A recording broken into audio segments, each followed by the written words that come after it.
Бүгін колледж стадионында футболдан жарыс болады. Арасында Ақболат та бар. Ақболаттың командасында жанкүйер болу үшін Ғайша асығып жатыр. Соңғы сабақтан сұрайынайын десе, онсыз да ұлдары футболға басшылық алып кеткен. Аз ғана қыздар болып сабақ өтіліп жатыр. Ғайша тыпыршып соңғы сабаққа дейін әрең шыдады. Жанкүйер болып отырамын деп Ақболатқа сөз беріп еді. Құрбыланы мұны келеке етіп футболға барғаның не? Одан да қыдырайық деп үгіттеді. Жоқ, мен Ақболатқа уәде бергенмін. Бармасам болмайды деді ол. Қыздар Ғайшаны білмейтіндей сөйлемеңдерші. Ол бәрібір футболға барады. Оның Ақбозатты Ақболаты деген ханзадасы тұрғанда бізді қайтсын, деп сөзбен түйреп өтті бір құрбысы. Не десеңдер де мейлі, мен бүгін қыдыруға шықпаймын қыздар, ренжімеңдерші деді де асыға басып стадионға кетті. Ақболат пен Ғайша оқуға түскенде танысты. Сол таныстық жүректерге жылулық сыйлап, қол ұстасып жүргендеріне міне 2 жыл. Қыз жігіт болып жүрсе де артық әрекетке бармай, сыпайы араласты. Оқуды аяқтаған соң үйленеміз деген сенімді шешімдері де жоқ емес. Ғайша стадионға келе жұрт тарап жатыр екен. Ойын аяқталыпты. Көңілі түсіп кеткен ол Ақболатты іздеп, мойнын созып әрі-бері қарап еді, таппады. Не істерін білмей тұрғанда біреу артынан келіп бетін шымшып алды. Жалт бұрылып еді, сүйіктісі екен. Неге келмедің? Біздің жеңісімізді көретін едің ғой. Соңғы сабақтан сұрануға қорықтым. Онсыз да аз едік, ренжімесі, деді қиылып. Ештеңе жоқ, ренжімеймін. Біз жеңіске жеттік. Көрші колледж студенттері 4-0 есебімен колледждеріне қайтты. Жатақханаларына кіргізбей қоймасын олар, деп қарқылдай күлді Ақболат. Екеуі стадионда орындықта біраз отырды. Бүгін не істейтіндерін жоспарлады. Ақболат Ғайшаны үйіне шақырды. Қанша уақыт бірге жүрсе де, сүйіктісі мұндай ұсыныс айтпағандықтан Ғайша не айтарын білмей қалды. Бүгін анам көрші қалаға құрбысының үйіне тойға кетті. 2 күнде келіп қалады. Екеуміз тамақ жасап, кино қараймыз. Мүмкін достарымызды шақырармыз деген соң барып Ғайша келісті.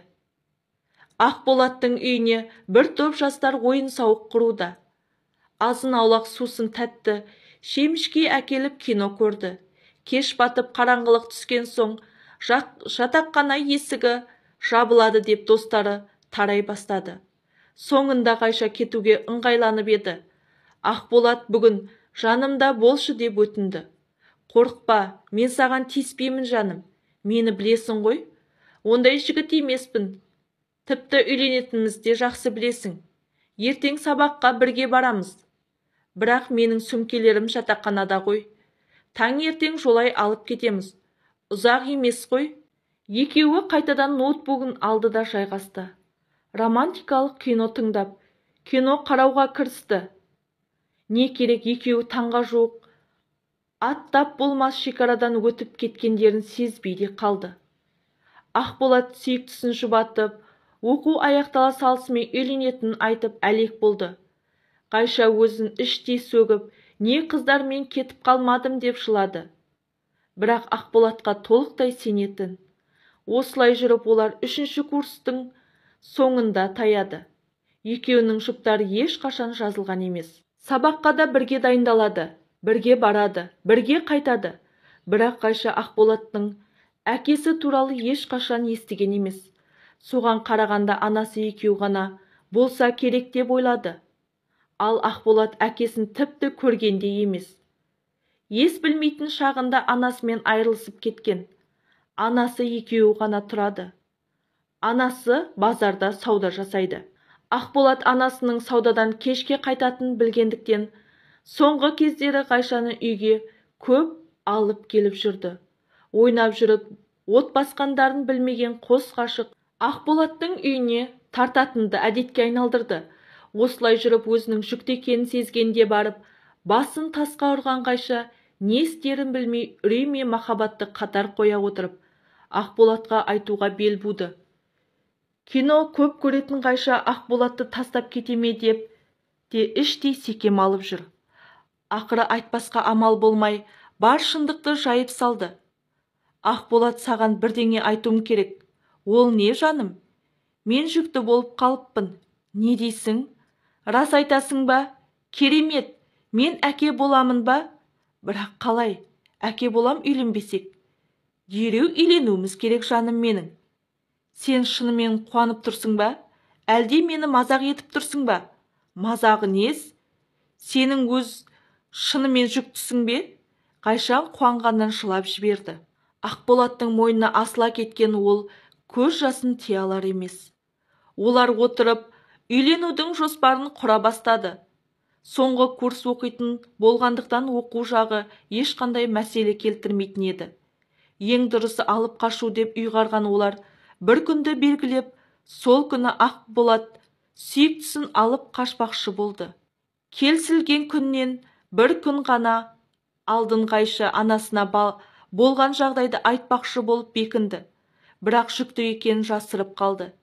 Тек қана тұрмысқа шығамын деп айтудан әрі аспады.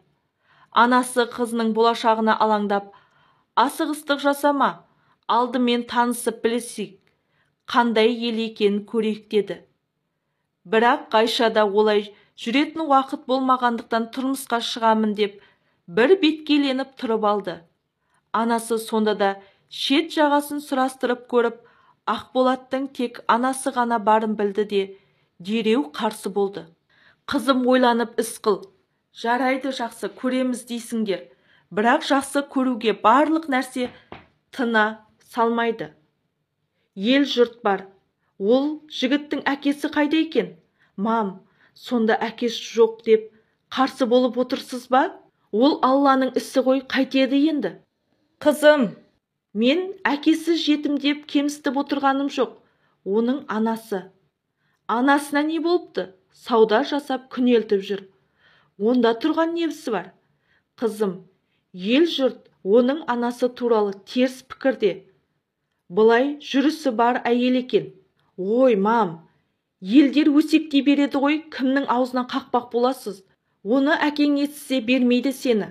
Қайша мына әңгімеден соң тіпті қиналып кетті. Айтпай-ақ кетіп қалуым керек пе еді, деп те ойлап қояды. Оқудан екеуі саябаққа келіп орындыққа жайғасты. Қайша көңілсіз анасымен болған әңгімені баяндап берді. Ақболат Қайшаны шын сүйетін еді, сол үшін алған бетінен қайтпаймын. Қалайда саған үйленемін. Ешқашан баламды не сені тастап қоймаймын деді. Сүйіктісінің сөздері жүрегіне жылу сыйлағанмен ата-анасының қарсылығын көңілін күпті етіп, Қайша көңілсіз басын төмен салды. Екеуі қанша тырысқанмен алып қашатын күні Қайша анасы ешқайда шығармады. Тіпті оқуына да бара алмады. Оқуға келмегеннен секем алған Ақболат дереу сүйіктісіне қоңырау шалып еді. Сөндірулі. Сол күннен Қайша бір жеті сабаққа келмеді. Бір сұмдықты сезген Ақболат қоңырауына жауап болмаған соң үйіне іздеп барып еді. Алдынан анасы қарсы алды. Тіпті мұны сөйлетпей есіктен шығарып жіберді. Не істесем де бәрібір Қайшаға үйленуім керек, деді де енді оның айласын ойластыра бастады. Ақыры аяғында өз-өзіне қол салмақшы болып, жіпке асылған ол тыпыршып тұрып қалды.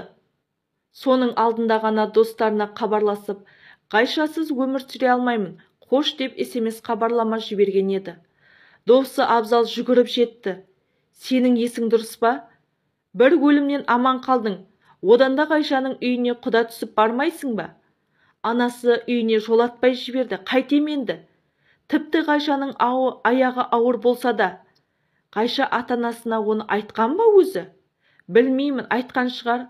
Тұра тұр. Менің әкем Қайшаның әкесімен бірге істейді. Мүмкін барып сөйлесіп қайтар. Алдымен мамаға айтайын, бірге барсын. Негізінде Қайшаны Ақболаттың анасы да ұнатпайтын. Жалғыз ұлының көңілі үшін амалсыз көніп еді. Құда түсіп келгендері Қайшаның анасы жақтырмай, қабағы қатулы күйде қарсы алды. Тек Қайшаның ғана көздері күлімдеп, қуаныштан жүзі бал-бұл жайнап тұр. Алғашында қарсы болған болашақ құдағиы мән-жайды естігенде тас болып қатып, тілі икемге келмей сөйлей алмай тұрып қалды. Солай құдағи, жастар білместіктен некесіз аталмайтын шекараны аттап қойыпты. Оның үстіне қызыңыздың аяғы ауыр екен. Тездетіп тойдың қамына кіріспесек болмас енді. Жарайды, әкете беріңдер, бірақ мен сіздермен құда жекжат бола алмаймын. Ақыры қызым мені қарабет қылған екен, менің батамды не қылсын? Азар болса бір қызымды құдай алды деп жүрермін. Ұл тапқанша тас тапсын деп теріс батасын берді де орнынан тұрып кетіп қалды. Соңғы сөздері өңменен өтіп кеткен Қайша жылап еңіреп анасының етегіне жармасып кешірім сұрап жалынды. Анасы сол күйі жібіген жоқ. Әкесі үнсіз отырған күйі қала берді. Бұл үйде артық қала алмайтын түсінген Қайша сүмірейіліп Ақболаттың артынан еріп кетті. Беташарда өтті, тойда өтті. Қайшаның анасы сол күйі келмеді. Мүмкін немересін көріп, кешіріп қайта құшағына ашар деген жалғыз үмітпен жүрді. Бірақ Құдай бір айналдырғанды шыр айналдырады деуші ме еді? Қайшаның іштегі баласы жап-жақсы өсіп келе жатып, аяқ астынан дамымай қалды. Дәрігерлер аң-таң болып себебін таба алмады. Сол күйі іштегі бала дамымай, бала өлі туылды. Елдің бәрінің күдігі бір. Анасының теріс батасын алған сорлы оңады ма? Десіп сыртынан сыбырлап өсектеушілердің қарасы күннен күнге көбейе берді. Көнбеске амал жоқ. Алланың ісіне көніп, Ақболат пен Қайша ары қарай өмір сүре берді. 1-2 жыл өткен соң Қайша тағы да жүкті болды. Бірақ ол балада тұңғыш шаранадай болып, дәл сол уақытта дамымай, тағы да іштегі сәби өлі туылды. Бұл енді жаға ұстатар жағдай еді. Қайша мына жағдайдан соң анасының үйіне баруға бел буды. Анасының көңілін тауып кешірім алып бата беріңіз демекші. Базар жаққа барып қайтамын деп шыққан ол, қақпадан шыға бере, көшеде отырған көрші кемпірлердің әңгімесін құлағы шалып қалды. Анамның теріс батасын алдым деп қамығып жүр бейбақ. Енесінің дуакеш екенін қайдан білсін? Сол бірдеңе жасағанда, қашан көрсең ұнамаған адамын үйінің алдында тұз сеуіп кетеді. Болмаса әке қарғысы оқ, шеше қарғысы боқ деген. Анасының 2 ауыз реніш сөзін кесірінен 2 баласы да өлді демейсің. Иә, бәленің бәрі енесінде. Дуалаған болса ше, өз келінін келгелі бері бір жақсы деп айтпады. Елдің бәрі біледі емес пе? Оның дуакеш екенін. Қашан қарасаң жұрттың есігінің алдында тұз тастап, мінгірлеп бірдеңелерді айтады да жүреді. Бәрінен де келінге қиын болды. Басқа салмасын, тас түскен жеріне ауыр деген. Қалшиып тұрып қалған Қайша көрші кемпірлердің әңгімесін ары қарай тыңдағысы келмеді де, тез-тез басып жүріп кетті. Төркініне келсе анасы үйде жоқ екен. Әкесі күліп қарсы алды. Іші жылып қуанып қалды. Анамда осылай қарсы алса, ғой шіркін деп ойлады ішінен. Түс ауа анасы кіріп келді. Базарлап кеткен екен, қызын көрді де жүзі жайнап сала берді. Мам, кешірші мені. Жарығым, алтыным, келдің бе? Осы уақытқа дейін анаңды сағынбай қалай шыдадың? Мам, сізді ұрсама деп, үйге кіргізбей қойса ше деп. Ақымағым, қандай ана өз баласын ойламайды? Осы кезде рас ашулы едім. Бірақ ананың баласына айтқан жаман сөздерінің мәнісі жоқ. Себебі ана тілімен айтқанымен жүрекпен жамандық тілемейді. Кешір мені қызым, теріс бата бергенім үшін. Мам, кешірім сұрамаңыз. Бәріне өзім кінәлімін. Сіздерде жерге қараттым. Өткеннің еншісіндегі әңгімені айтпай-ақ қой қызым. Одан да қазір қалың қалай? Жағдайың жақсы ма, соны айтшы. Мам, білмеймін неге екенін. 2 баламнан да айырылдым. Сіздің кешіріміңізді алмай, көсегем ағармайтын сияқты. Оны білем қызым.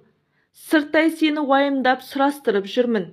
Анасы мен қызы сағынысып көріскен соң ұзақ әңгіме қылды. Анасының иығына басын сүйеп отырған Қайша бір күліп, бір жылап анасына тағы да мауқын басты. Кеш болмай анасы қайтайын деп төркінімен қоштасып үйіне қайтты. Қайшаның енесі көңілді қарсы алды.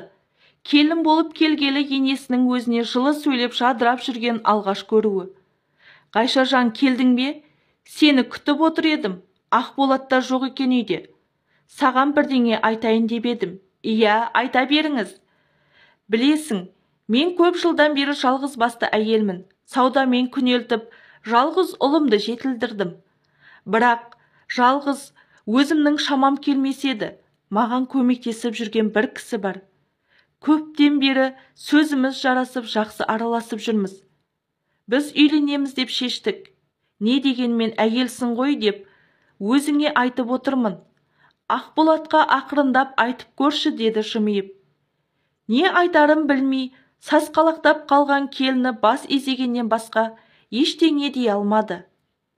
Үйленгенін нес? О тоба, мына жаста, деп ойлады ішінен. Кешке Ақболат жұмыстан келген соң, анасы қипақтап екі сөздің басын қоса алмай, біраз әбігерге түсті. Бөлмесіне келген соң Қайша енесінің күндізгі айтқан әңгімесінің шетін шығарып бастап еді. Ақболат ыршып түсті. Есі дұрыс па маманың? Тұрмысқа шыққаны нес? Қазір-ақ сөйлесем өзімен, деп орнынан атып тұрды. Сол түні үйде біраз жанжал, айқай-шу болып таңға шейін ешкім ұйықтамады. Бәрібір діттегеніне жетпей қоймайтын көкбет ене ертеңіне азын-аулақ киім-кешегін жинап үйден кетіп қалды.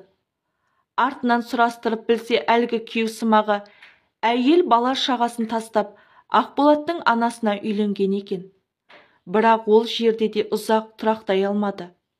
Енді жаңа өмір бастаймын деп немерелері болар шағында тұрмысқа шығып еді. Құдай оны көп көрді ме? Әлде күйеуінің бұрынғы тастап кеткен бала шағасының көз жасы жібермеді ме? Әйтеуір көп ұзамай күйеуі жүрегі ұстап қайтыс болды. Қайшаның енесі өз үйіне қайтып келді. Бірақ баласының алдында сыйы кетіп, жүзі төмен болып жүрді. Ақболаттың анасы қартайған шағында құрған тұрмысы баянсыз болып үйіне оралғалы бұл үйден береке кетті. Ең арысы туған ұлымен басы сыйыспай, келіне жөн жосықсыз тиісетінді шығарды. Бағы жанбағанның балаларын көріп, міне, көре алмадыңдар деп қарғанып сіленумен болды. Өмірлері бір күн тыныш болса да, бір күн ұрыс болып өтіп жатты. Қайша сол күйі екі рет өлі бала туған соң басқа құрсақ көтермеді. Бір күні үйге Ақболаттың досы Абзал келді. Қолында шақыру қағазы бар. Үйлену тойына шақырып келіпті. Көп уақыттан бері қуанышты қабарды енді естуі. Тойға барып біраз көңіл көтеріп, тіпті Абзалдың келіншегімен құрбы болып кетті. Құрбысы бір-екі айдан соң аяғы ауыр екенін айтып, қатты қуантты. Ал Қайша біреудің қуанышына ортақтасып қана жүреді. Қанша қаласа да өзі жүкті бола алмады. Осының кесірінен арада жанжалда болды. Енесі ұрысқа ілік таппай жүретін еді. Келіннің көтермей жүргенін бетіне басып айта беретін. Соңғы кезде достарының шаңырағына қызығып жүретін Ақболат та өзгеріп кетті. Маған неге бала туып бермейсің, деді бір күні. Араққа сылқия тойып келіп. Ақболат, менің қолымда деймісің? Сенің қолыңда, әрине сенің қолыңда. Басқалардың қатындары күшік сияқты жылда туады. Ал сен туылатын баладан айырылып жүрсің. Маған олай деме. Мен өлтіріппін бе? Енді кім? Мен бе? Аяғың ауырлағаннан алақаныма салып жүрдім сені. Асылық айтпа, Алла қаласа береді, қаласа алады. Маған тумайтын қатын керек емес. Жоғал үйінмен. Қайша көздері жасаурап заттарын жинастыра бастады. Енесі миығынан күліп терезеден бір сығалап өтті де бөлмесіне кіріп кетті. Қайшаның төркініне келгеніне бір апта өтті. Осы уақыт ішінде артынан іздеп не енесі, не күйеуі келмеді. Бірақ ішінен Ақболаттың келетінін сезіп жүрді. Жүрегі алдамады. Бір аптадан соң Ақболат келді. Бірақ Қайшаның әкесі қызымды жібермеймін деп қарсы болды. Араға тағы да Абзалдың ата-анасы түсіп, Қайшаны алып қайтты. Әкесі Абзалдың әкесімен бірге жұмыс жасайды. Сол кісінің аузынан естіген соң ба, құдағиын онша жақтыра бермейді. Амалсыз қызының бақыты үшін тісін-тісіне тигізіп үнсіз қалды.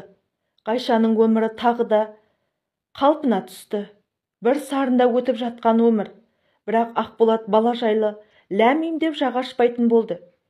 Есесіне енесі Қайшаның келгенін жақтырмай қырын қарап жүрді. Тағы да бір жыл өтті. Қайша енді өмірден баласыз өтемін бе деп зар еңіреп анасына мұңын шақты. Анасы ішінен кінәлі сезініп, неге сол кезде теріс бердім батаны деп өзін жегідей жейді. Қайшаны үйіне шақырып емдетпекші болды. Медициналық жағынан әбден емделіп болған. Дәрігерлер ешқандай кемшіліктің жоғын айтты. Анасы оны қазақшылықпен емдеуге көндірді. Қайша ондайға онша сене бермейтін. Әңгіме бала жайлы болған соң амалсыз келісті. Екеуі қала сыртында тұратын емші Кейуанаға келді. Есіктен кіргеннен Қайшаға тесіле қараған қарт әжей әрбір қимылын қалт жібермей бақылап отырды да, оларға жайғасып отырған соң қызым, сәби сүйе алмай жүрсің бе деді. Иә, оны қайдан білдіңіз? Сенде қара дуа бар. Қайдағын айтпаңызшы. Мен сізді шөп дәрімен емдейді деген соң келдім. Мам, кеттік. Қызым, соңына дейін тыңдасаңшы. Тыңдайтын ештеңе жоқ. Қазіргі заманда адам дуа жасамайды. Қай ғасырда өмір сүріп жатырсыздар өзі? Шырағым, сенбесең өзің біл. Бала керек болмаса, есік ашық кете бер. Қайша үнсіз келіп орнына қайта отырды. Сенің басыңда қара дуа бар. Ол өмір бойына жасалған. Үйіңде жүрген бір әйел кісі жасаған. Баласыз өтсін деген мақсатпен сол кісінің ішкі киімін алып кел. Дуаны қайтару керек. Оны қалай аламын? Үйде жоқта алып қой, кейін ыңғайлы келгенде маған келерсің деді. Осымен сөз бітті дегендей орнынан тұрып кетті. Қайша мен анасы есеңгіреп үйіне қайтты. Анасы өзің біл дегендей үнсіз. Ол дереу өз үйіне қайтып енесі жоқта емші сұраған затты алып қоймақшы. Үйіне келсе қас қылағандай бүгін демалыс деп енесі саудаға шықпапты. Қайша тірлікке қолы бармай күндіз зорға батырды. Селсоқ жүріп жұмыстарын аяқтады да бөлмесіне барып жатып қалды. Соңғы кездері көңілсіз, денесі дел-сал болып есеңгіреп жүретін. Көзі ілініп кетіпті, түс көріп жатыр. Түсінде бір шарананы құшақтап алып, біреуден қашып келе жатыр екен. Дәу қара тасқа шалынып құлап, қолындағы сәбиін түсіріп алыпты. Орнынан тұрып іздей таппай жүр екен. Бір мезетте төбесінен біреу төніп тұрғандай орнынан тұрып, қараса енесі мұны келеке етіп күліп тұр. Іздеген шаранасы енесінің қолында шошып оянды. Таң енді біліне бастапты. Салқын сумен бетін жуып, аз демалып отырды да таңғы асқа кірісті. Таңғы астан соң енесі базарға кетті. Соны пайдаланып, іздеген затын алды да дереу төркінге бет алды. Анасы мұны күтіп отыр екен. Бірге емшінің үйіне келді. Емші әлгі іш киімді алды да Қайшаның дуасын бірнеше әрекетімен қайтара оқыды да өртеп жіберді. Сосын ештеңе болмағандай Қайша үйіне қайтты. Анасы қайта-қайта хабарласып, мазасыз кеткен соң, өзім кейін хабарласам деп телефонын сөндіріп тастады. 2-3 күн өтер-өтпес Қайшаның енесінің денсаулығы сыр бере бастады. Бір жеті орнынан тұра алмай жатты. Ақыры болмаған соң жедел жәрдем шақырып, ауруханаға алып кетті. 1 ай жатты. Дәрігерлер ешқандай диагноз қоя алмады. Тіпті қай жерінің ауырып жатқанын дәл айта алмады. Тек ыстығы көтеріліп, аяқ-қолы қысылып, икемге келмей дірілдей беретін болды. 1 айдан соң аздап өзгеріс болып, беті бері қараған соң үйге шығарылды. Бірақ анда-санда бірден осылай аяқ-қолы қысылып, икемге келмей қалатын, қайталанатын болды. Ондайда жедел жәрдем шақырып, ауруханаға алып кетіп, бір-екі күннен соң шығарып жібереді. Ал Ғайшаның жағдайы жақсы. Көп ұзамай аяғы ауырлап, 9 айды артқа тастап, өмірге ұл перзент алып келді. Отбасының берекесі балада екен енді түсінгендей. Ақболат та жұмыстан асыға жетеді. Ұлын сағына құшақтайды. Ата-анасы да келіп тұрады. Тіпті енесте немерелі болғалы өзгерген. Денсаулығы жақсы болған күндері өзі қарап арқалап жүреді. Осы өміріне шүкір деген Ғайша кейде ойға шомылып, баяғы дуа мен теріс бата есіне түсіп кетеді. Расымен, қайсысының әсері болды екен?